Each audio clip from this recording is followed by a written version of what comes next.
Անանցանելի անտառներում թաքնված մի աշխարհ։ Լեգենդներ անհավանական գանձերի եւ առեղծվածային բնակիչների մասին։ Բազում գրություններ, որոնք կայթակվեցին թե պատմաբաններին, թե կանձախույզերին։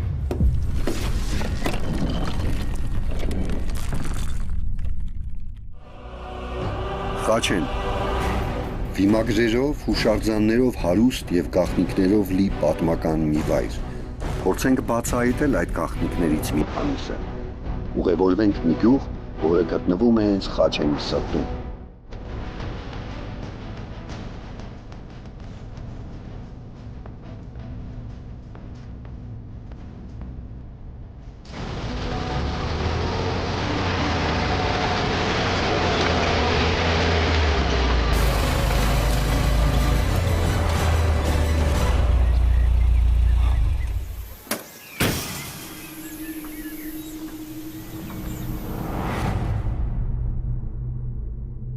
Քոլատակ, շատերին անհայտ մի գյուղ Արցախի սարերում, բայց շատ հայտնի եւ սիրված վայր կանձախույզերի համար։ Առաջին հայացքից սովորական մի գյուղ, այստեղ կարծես թե չկա որևէ պատմական հուշարձան կամ կոթող, սակայն բավական է մտնել շրջակա անտառներ եւ մեզ կհանդիպեն առեղծվածներ եւ իսկական գանձեր։ Հենց անտառի եզրին է գտնվում մեծարանից Սուրբ Հակոբ վանքը, որը տասնամյակներ շարունակ տակնու վրա են արել գանձախույզերը։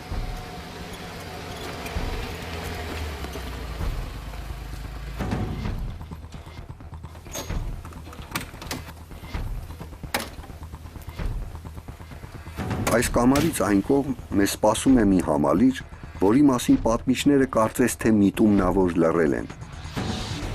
Ովքեր են հարյուրամյակներ շարունակ ապրել այստեղ, ինչով են զբաղվել նրանք եւ ինչ առասպելական հարստություններ են թողել, որ մինչ օրս հանգիստ չի տալիս կանձախույզերին, անհայտ է։ Գիտենք միայն մի բան, որ մինչև օրս այս վանքի մասին գրեթե ոչինչ չգիտենք։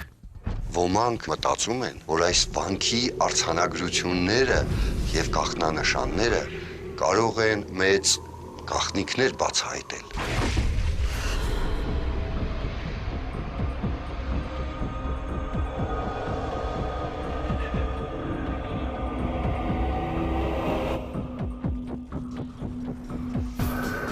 Տեղաբնիկները ասում են, թե մոնղոլների թաթարների տիրապետության ժամանակ նրանք այս վանքը դարձրել են իրենց գանձատունը, ուր կուտակել են շրջակայքից թալանված ողջ հարստությունը։ Ժամանակին հենց այս վանքը դարձավ գանձախույզերի թիրախը։ Այսօր դեռ տեսանելի են վանքի վնասված պատերը, որոնք անկասկած փորվել են գանձեր որոնելու նպատակով։ Տպավորությունն այնպիսին է, որ նրանք հստակ իմացել են, որ այս վանքում գանձեր են պահված։ Մեծարանից վանքում է ամփոփված 3 կաթողիկոս։ Զարմանալի է, ըստ պաշտոնական տվյալների, մեծարանից այդ ժամանակահատվածում չի ծառայել որպես առաջնորդարան։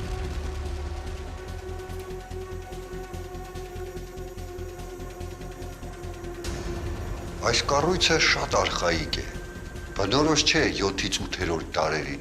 Մենք գիտենք, թե այդ ժամանակներում ինչ մեծ ճարտարապետներ, փայլուն վարպետներ ունեինք, բայց այս վանքը կառուցողները կարծես խուսափել են ճարտարապետ, վարպետ հրավիրելուց, որ ինչ որ բան թաքցնեն, ինչ որ բան ծածկեն։ Հնարավոր չէ հստակ որոշել այստեղի առաջին շինության տարիքը։ Կարծես այն դարեր շարունակ կառուցվել եւ վերակառուցվել է։ Գանձասարը կառուցելուց ուղիղ 4 տարի առաջ Հասան Ջալալի մայր իշխանուհի Խորիշահը որոշեց վերակառուցել հենց մեծարանիցը։ Ինչու՞։ Գաղտնիքը գուցե այս վանքի պատերի մեջ է թաքնված։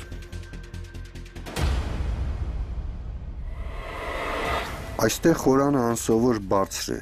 իսկ նրա հարևան աղոթասրահում գտնվել է գաղտնուղի, որը տանում է նույն խորանի տակ։ Նման խցեր այստեղ այնքան շատ են, որ մեզ թույլ են տալիս մտածել, որ հնում սրանք ծառայել են նաև որպես գաղտնարաններ։ Ամենազարմանալին այս խորշն է։ Այն այնքան մեծ է, որ այստեղ ոչ միայն գանձեր, այլ նաև երեխաների, մեծահասակների կարող էին թաքցնել։ Ում, ինչու, եւ ումից էին փորձում թաքցնել նրան։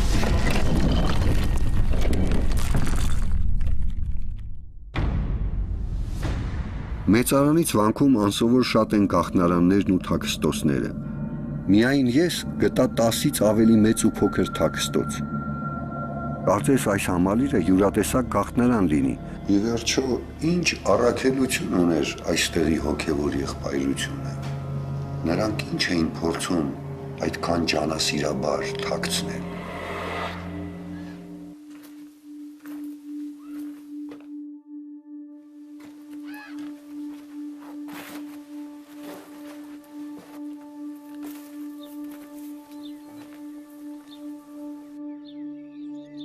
Մասնագետները մեծարանից վանքն ու Կաչաղակաբերդը թվագրում են նույն դարով։ Եվ իսկապես այս երկուսը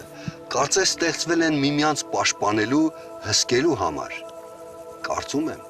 մենք շատ բան կբացահայտենք Կաչաղակաբերդի անտառները այցելելով։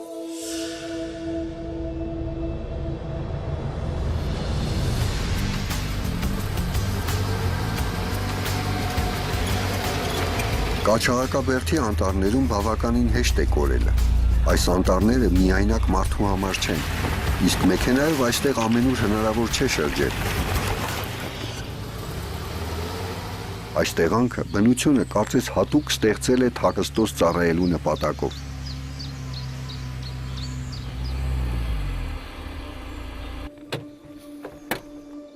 Կաչաղակաբերդի անտառները առավել լավ իմացող, քան տեղի անտառապահ Արթուրն է, դժվար թե լինի։ Բարև Արթուր,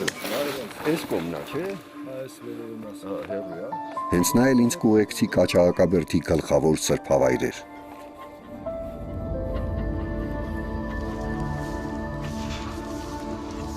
Արթուր ջան, հիմա որ կրակ են, ասենք քու տարածքի միջերում, դուք իմանաս կլսես թե չէ։ 100%։ Ես չեմ կարա ձեռս ծալած նստեմ, կրակ են կամ շուն հաչի։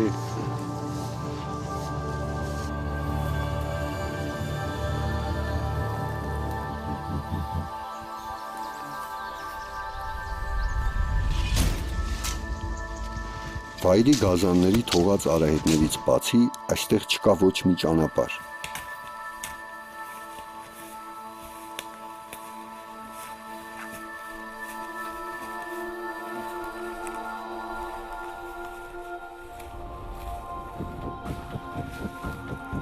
Իհարկե, առանց անտառապահի շատ դժվար կլիներ գտնել այս վայրը, որը տեղացիները անվանում են Եղեցու խուտ։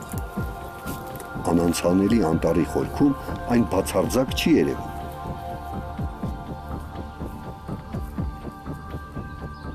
Հանկարծ անտառում հանդիպում ես այսպիսի շինության։ Շատ անսպասելի է։ Կարծես ես ընկել եմ յուրօրինակ արգելված տարածք, որտեղ ինձ հաստատ չեն սպասում։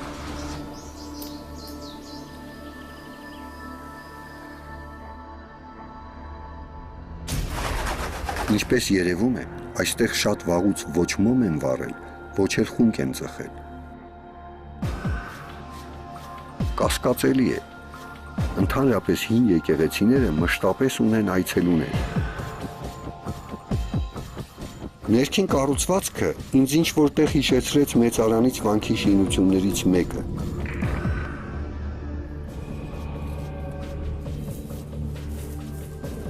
Չնայած տեղացիները այս շինությունը ուղղակի կոչում են եկեղեցու բլուր, Եղեցու խուտ,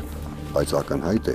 որ մենք գործ ունենք ոչ թե եկեղեցու հետ, այլ վանական մի շինության անապատի հետ։ Ինչպես գիտենք, անապատը մի հրագնավայր է իրեն հատուկ բոլոր օժանդակ շինություններով։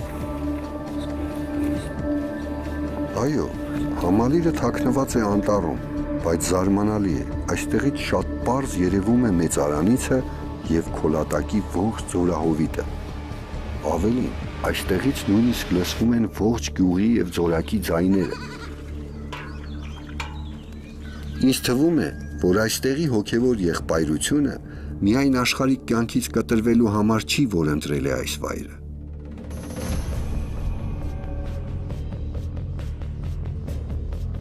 Մենք այժմ գնում ենք Կոշիկ անապատ, որի շուրջ բազում պատմություններ են պտտվում։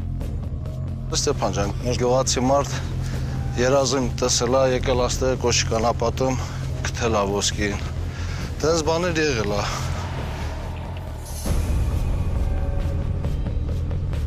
Հեծյալներով խաչքարեր։ Ես նման խաչքարերի հանդիպել էի Գանձասարի և Քոլատակի միջև ընկած տարածքում։ Զարմանալին այն է, որ Կոշիկ անապատի մոտերքում են այս խաչքարերը, չէ որ վանականը իրավունք չուներ զենք կրելու։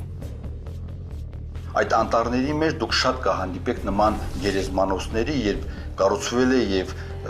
այդ ազգագրական պայքարի նահատակները ամփոփվել են իրար մոտ։ Այնտեղ ինչ որ պանթեոնի նման մի բան է։ Ի վերջո, ում պատվին պետք է կանգնեցվեին այս խաչքարերը։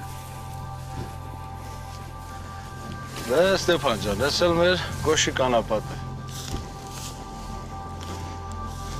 Ահա եւ Կաչաղակաբերդի անտառների ամենագլխավոր անապատը։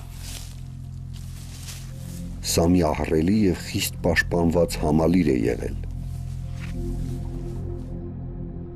Ինչպես Կաչաղակաբերդն էր հսկում մեծ արանիցը, Կոշիկ անապատին էլ հսկում է Բերդաքար կոչվող ամրոցը, որը նույնպես կանգնած է այս սրբավայրի դեմ դիմաց։ Կոշիկ անապատը կարևորագույն օղակ էր այստեղի բազմաթիվ անապատների, ամրոցների ու առանձին եկեղեցիների համակարգված շղթայի մեջ։ Այս ամենը կազմում է կուռ յուրահատուկ մի համակարգ, որը նշում են եւ ժամանակակից, եւ միջնադարյան պատմիչները։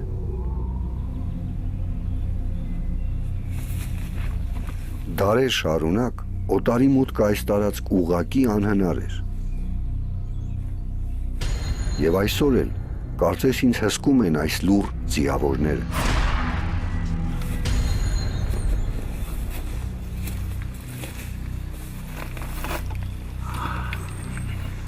Կոշիկ անապատի եկեղեցիները եւ նրանց շրջապատող խաչքարերը նմանվում են մեծ գրքի, իսկ Կոշիկ անապատը քարե հսկա մատենադարանի։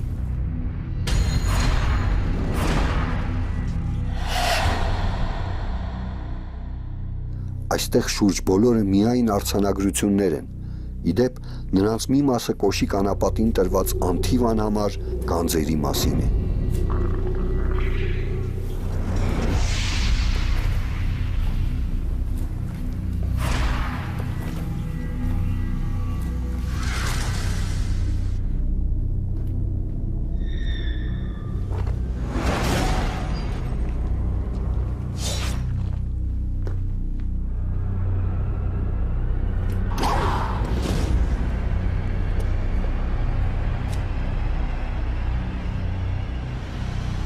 Ողգ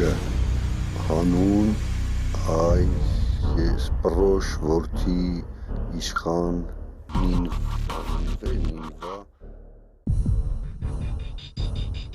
Ողգ 1244 հանուն Աստծո ես պրոշ որդի իշխանի վասակա հուսով միաբանեցա Կոշիկ անապատո տվի խաչ ավետարան երբ ելից իմո, այսինքն իմ ելնելուց հետո, իմ մահից հետո, ինձ տարվեն այդ պատարակները, սա շատ հետաքրքիր մի արձանագրություն է, որի հեղինակը նշանավոր հայ իշխան Պրոշ Խաղաղբակյանն է, որը 1221-ից մինչև 1284 թվականները հանդիսացել է հայկական զորամիավորումների գլխավոր հրամանատար։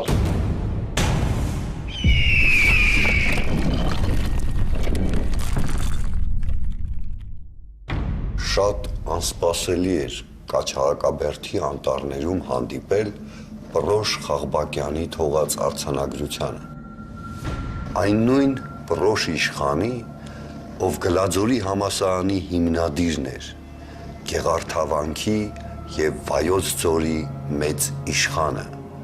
սակայն նա ինչ կապ ուներ Խաչենի հետ։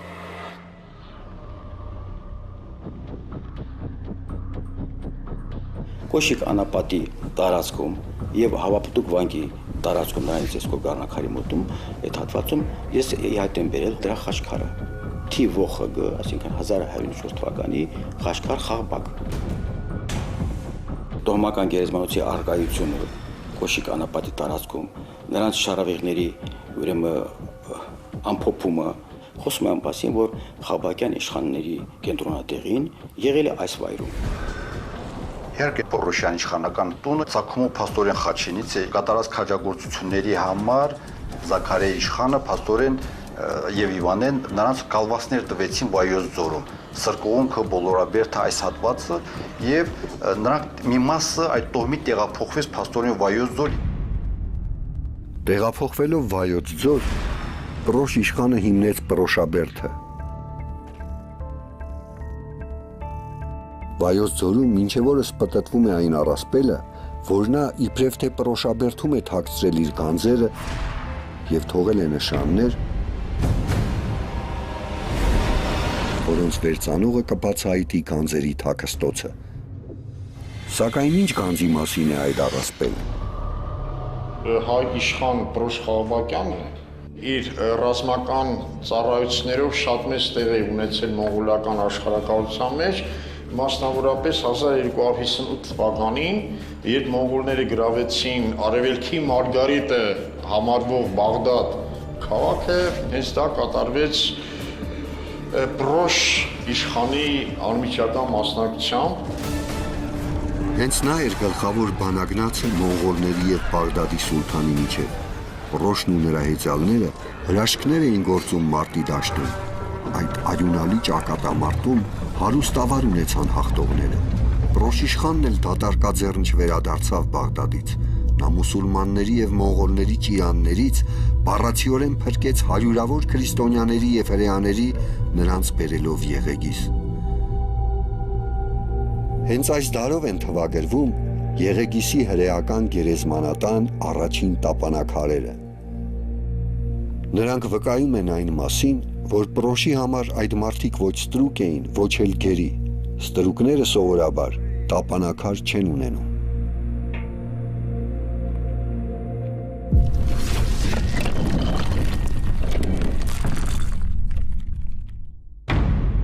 Պրոշ իշխանը իրոք թողել է շատ վկայություններ իր հսկայական հարստությունների մասին, ընդ որում ոչ գաղտնի,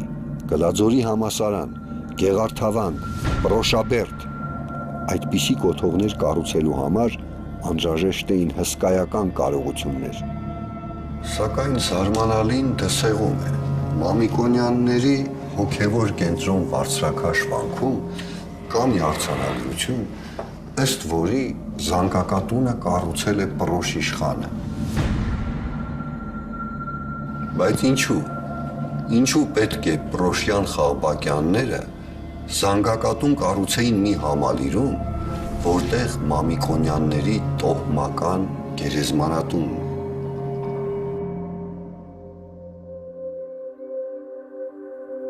Ուսումնասիրելով այս վայրերի վիմագրություններն ու տապանագրերը, պատմաբան Ռաֆայել Մաթևոսյանը եկել է հստակ եզրահանգման։ Մամիկոնյանները խոր արմատներ են գցել նաև այստեղ, Խաչենում։ Դեռ Կոշիկ անապատում ինձ հանդիպել էր մի արձանագրություն, որը թույլ է տալիս համոզվել դրանում։ Խերխան, Մարսպան, Մամիկոն, կամեցակ նորոգել ըզմեր գերեզմանատունս։ Այս գրավոր հիշատակության հեղինակները հանդիսանում են Դսեղի, Համազասպյան, Մամիկոնյան տոհմի ներկայացուցիչները։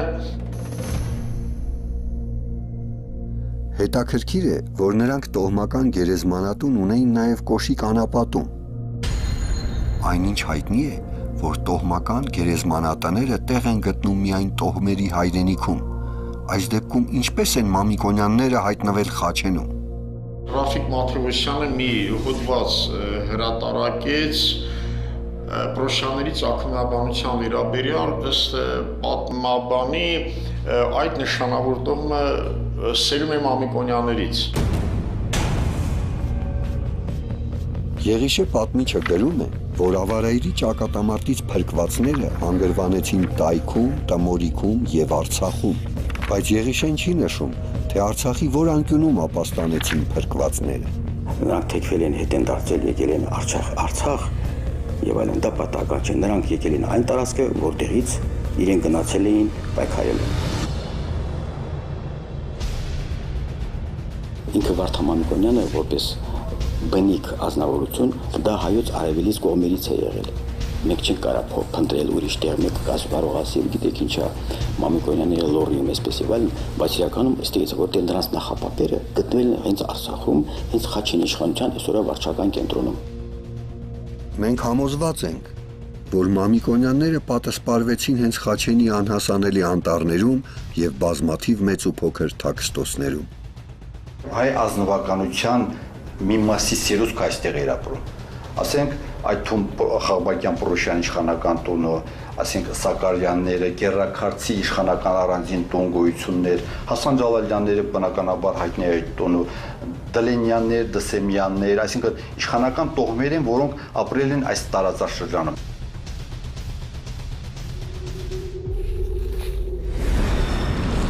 Խորհրդավոր եւ գաղտնիքներով լի այս անտառում մեզ հանդիպեցին ոչ պակաս խորհրդավոր եւ գաղտնիքներով լի պատմություններ ու հարստություններ։ Իսկ անհայտները դեռ առջևում են։ Այս շինությունը հետաքրքիր է նրանով, որ չունենալով մկրտարան ունի երկու խորան։ Կարծես թե այն բազմաթիվ մարդկանց միաժամանակ օրհնելու համար է։ Բոլորովին վերջերս հնագետ Գագիկ Սարգսյանը կարծիք հայտնեց, որ այստեղ մարտից առաջ պետք է որ օրհնություն ստանային Կաչաղակաբերդի պաշտպանները։ Նա պայմանականորեն այս կոթողը կոչեց Զորաց։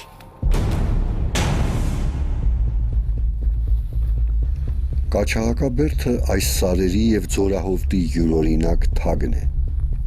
Այն հսկում է ողջ տարածաշրջանը եւ իրոք շատ անմատչելի է հակառակորդի համար։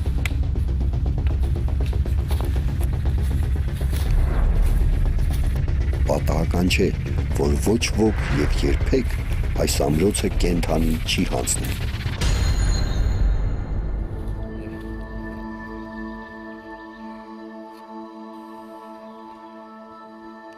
Ասում են մի զավթիչ պաշարում է Կաչաղակաբերդը։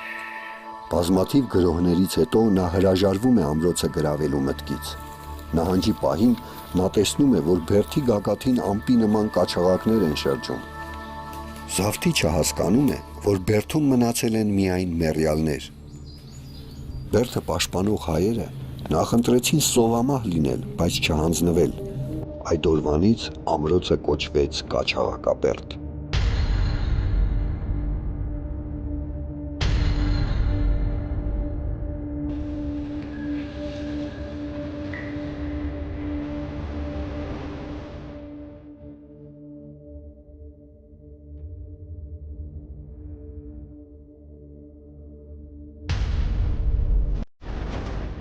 Այո,